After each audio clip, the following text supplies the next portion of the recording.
देखिए, बीपीटी और Thales theorem को बेसिकली हम कई कई सारे मेथड से कर सकते हैं, बट यहाँ पे मैं आपको दो मेथड बताऊंगा।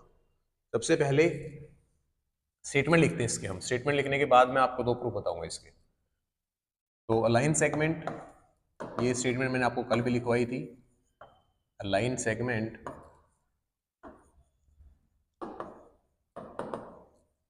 which intersects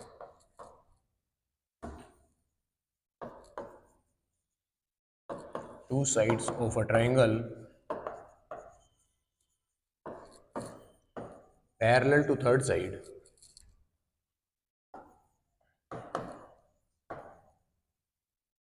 parallel to the third side divides the two sides in the same ratio.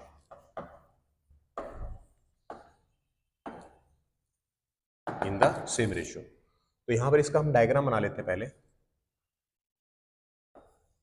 BPT states that कि अगर आपके पास एक ट्राइंगल है और इस ट्राइंगल में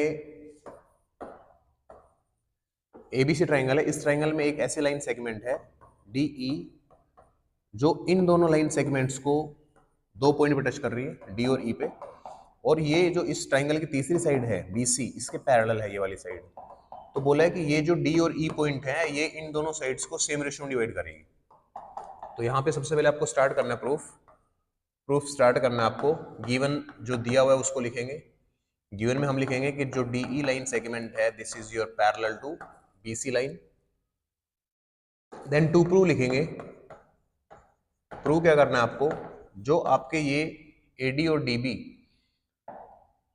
डीबी जो रेशियो बनेगा this is equals to A divided by E C, इस रेशियो के बराबर होगा। ठीक है,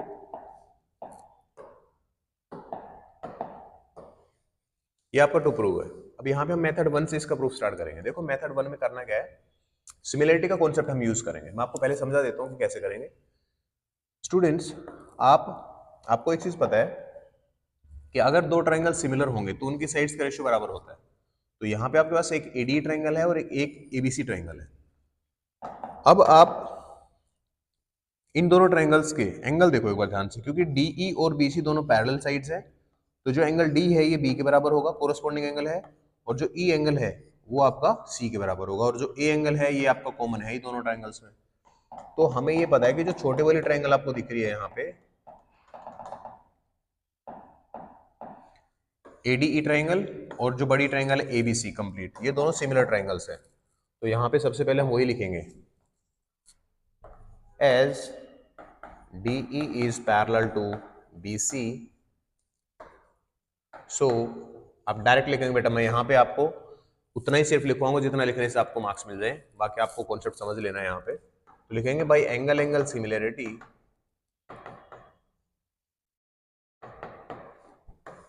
triangle ADE is similar to triangle ABC। ये दोनों ट्राइंगल्स आपके क्या हैं, सिमिलर हैं।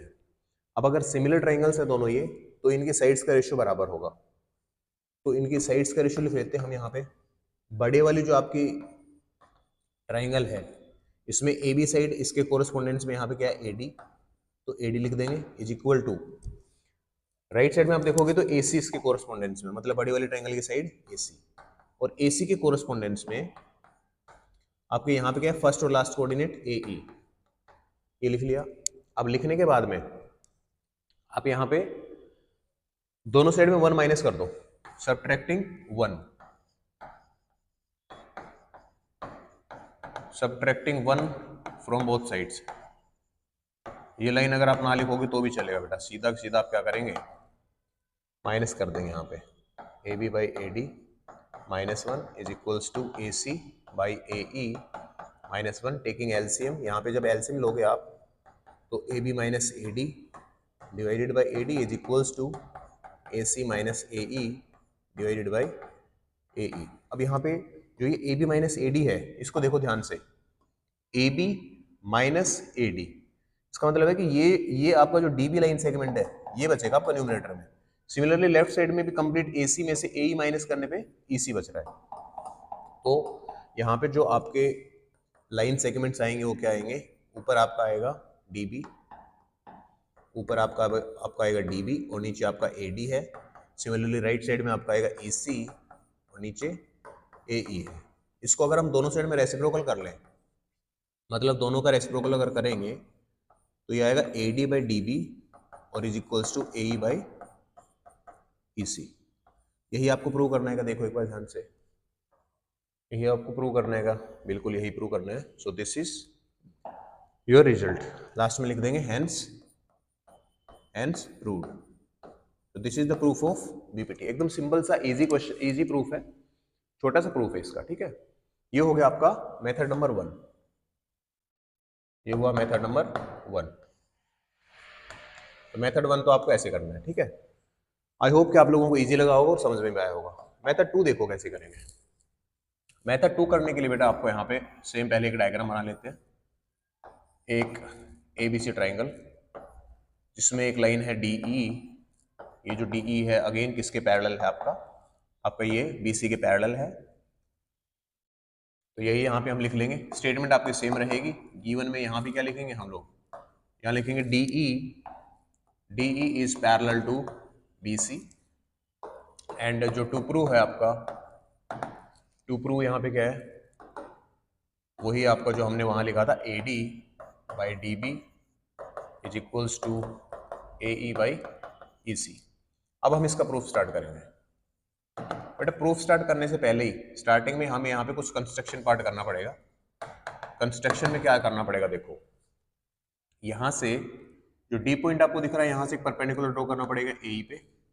सिमिलरली जो ई पॉइंट है यहाँ से एक परपेंडिकुलर ड्रॉ करना पड़ेगा एडी पे, एंड डी को सी से ज्वाइन कर लो और ई को बी से ज्वाइन कर लो। आप इतना कंस्ट्रक्शन आपको यहाँ पे करना पड़ेगा स्टार्टिंग में। तो यहाँ पे लिखेंगे हम ड्रॉ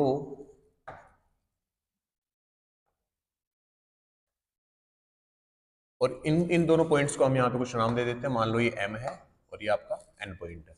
तो जो आपने यहाँ पे परपेंडिकुलर ड्रॉ किया वो क्या है, draw E M perpendicular to A D. Similarly जो यहाँ पे आपका आएगा draw D N perpendicular to A E and join D, C and B, E। इतना आपको काम करना है। अब देखो यहाँ पे हमें दो हाइट मिली है, एक EM और एक DN। तो जो इन दोनों हाइट्स का हम यूज करेंगे चार ट्राइंगल्स का एरिया फाइंड आउट करने के लिए। और वो चार ट्राइंगल्स में ये चारों साइड्स होंगी जो आपको यहाँ पे लाइन सेगमेंट दिख रहे हैं, ये चारों साइड्स उन चारों ट्राइंगल में होंगी। तो मैं आपको बता देता हूँ कि कौन कौन से ट्राइंगल हम यूज करेंगे।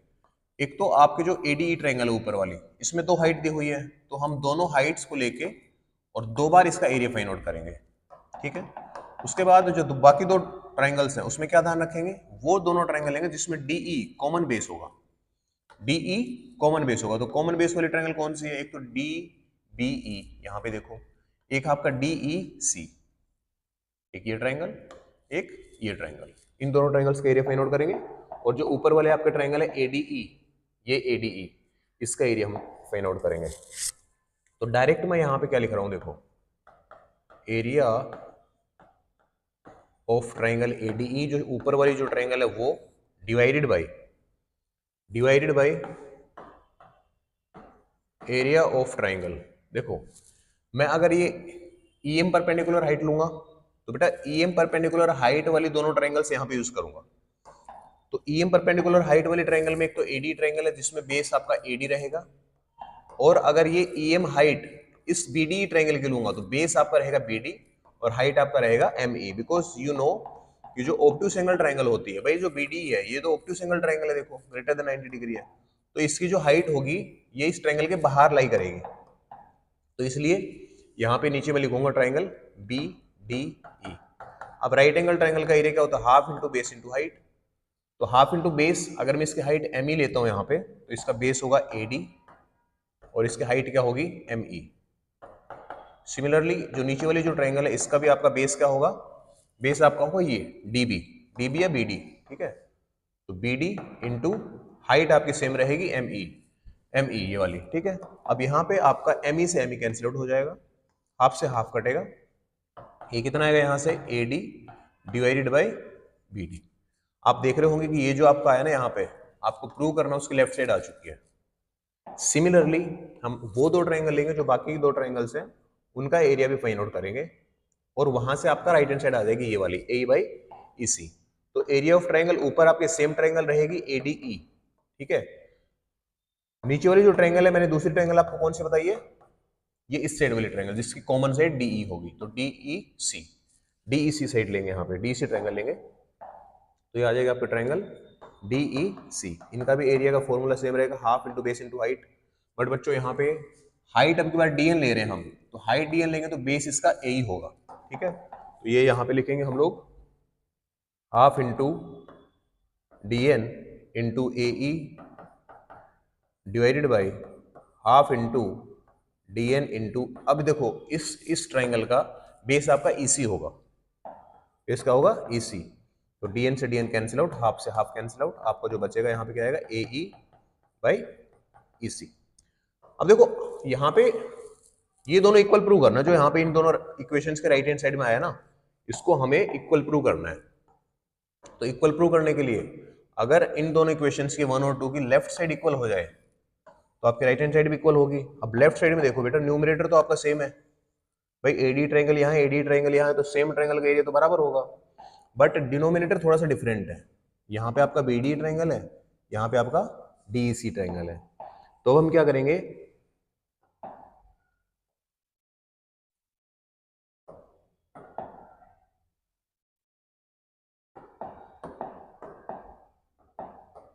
तो अब हम यहाँ पे क्या करेंगे, ये जो बीडी ट्रायंगल है और डीसी ट्रायंगल, इन दोनों ट्रायंगल्स को देखो ध्यान से, बीडीई, बीडीई ट्रायंगल ये ट्रायंगल है और डीसी ट्रायंगल ये ट्रायंगल है।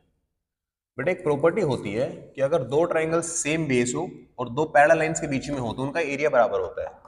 तो यहाँ पे हम सीधा ये लिख देंगे, यहाँ पे सीधी ये लाइन लिखेंगे, आप देखो कि जो एरिया है आपका कौन से ट्रायंगल का, बीडीई का, this is equals to area of triangle DEC, दोनों बराबर होंगे, ब्रैकेट में लिख देंगे same base between parallel lines, ये रीजन लिख देंगे बस आप, इससे सब कुछ क्लियर हो गया आपका, ज्यादा कुछ लिखने की जरूरत है नहीं आपको, ठीक है। क्योंकि इन दोनों ट्रायंगल्स का सेम बेस है और वो भी पैरेलल लाइंस के बीच में, इसलिए इन दोनों का एरिया बराबर होगा। अब अगर बराबर होगा तो जो आपकी इक्वेशन 1 और 2 है वो क्या बन जाएंगे आपकी, सो हम ये बोल सकते हैं कि जो एरिया ऑफ ट्रायंगल एडीई है divided by area of triangle BDE, ये इक्वल हो जाएगा किसके, area of triangle ADE divided by area of triangle जो यहां पे आपका है क्या डीईसी, ठीक है, डीईसी, ये दोनों बराबर हो गए। अगर बेटा इक्वेशन नंबर 1 और 2 की एलएचएस इक्वल है तो राइट हैंड साइड भी इक्वल होगी, तो यहां क्या लिखेंगे, therefore from equation 1 and 2 we can say कि AD divided by DB is equals to A divided by EC, और यही आपको प्रूव करना है। देखो यही तो आपको प्रूव करना है कि कोरस्पॉन्डिंग जो साइड्स हैं आपकी, जो कोरस्पॉन्डिंग साइड्स हैं इनका रेशियो बराबर होगा। तो लास्ट में क्या लिख देंगे, लास्ट में लिख देंगे हेंस प्रूव्ड। तो बेटा ये हो गया आपका बीपीटी थ्योरम, जिसके दो मेथड मैंने आपको बता दिए हैं। जो मेथड आपको इजी लगे, जो मेथड आपको समझ में आ गया, उस मेथड का यूज करके आप इसका प्रूफ करेंगे। ये 100% है कि आपके पेपर में ये वाला क्वेश्चन आएगा ही आएगा, और इतने इजी तरीके से मुझे नहीं लगता कि इसको एक्सप्लेन कोई कर सकता है या फिर इससे इजी कोई मेथड इसका हो सकता है, ठीक है। तो इनमें से जो मेथड आपको इजी लगे उस मेथड से आप बीपीटी को कर लेंगे। चलो जी।